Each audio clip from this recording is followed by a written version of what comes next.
Well, I think, I worked with Leo DiCaprio from Gangs of New York, which is 2002, I think, to The Aviator and also The Departed.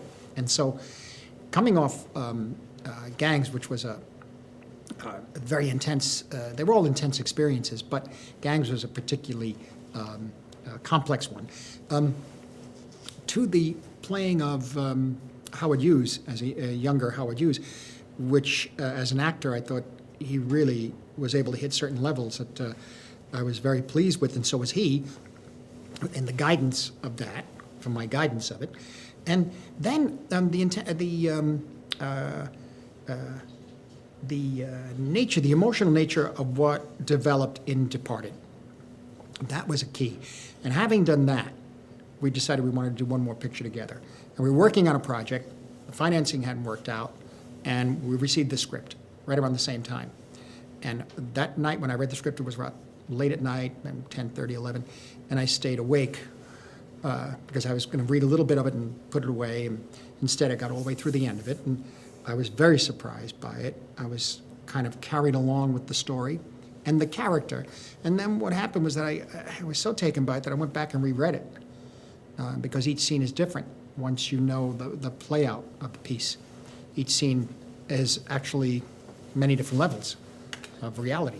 And so that's a very interesting, the idea of the puzzle, the idea of the labyrinth, the psychological and emotional labyrinth that all of us have, that all of us are in a way, internally. And the way this is expressed in the story, I knew that Leo, having worked with him, having gone through the process of Gangs and Aviator, but particularly Departed, could pull this off and could get into, could hit and reach certain levels of emotion and psychological depth that we could try. Anyway, I knew we could try.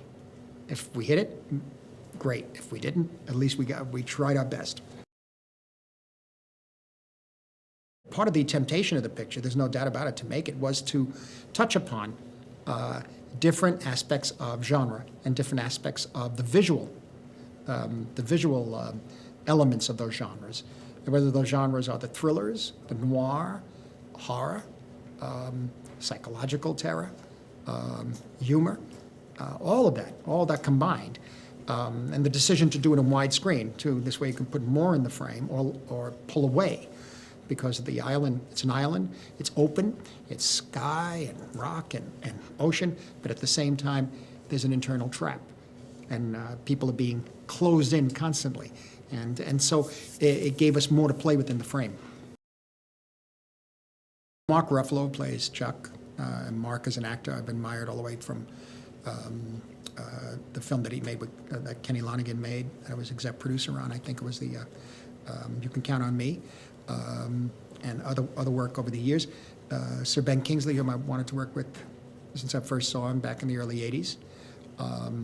And Michelle Williams, who's remarkable, and subtle, emotional. Emily Mortimer,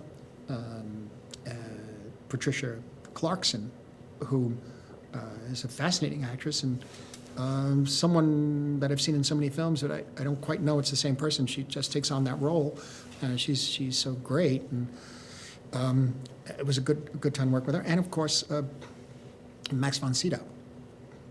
And Max von Sydow is iconic in cinema.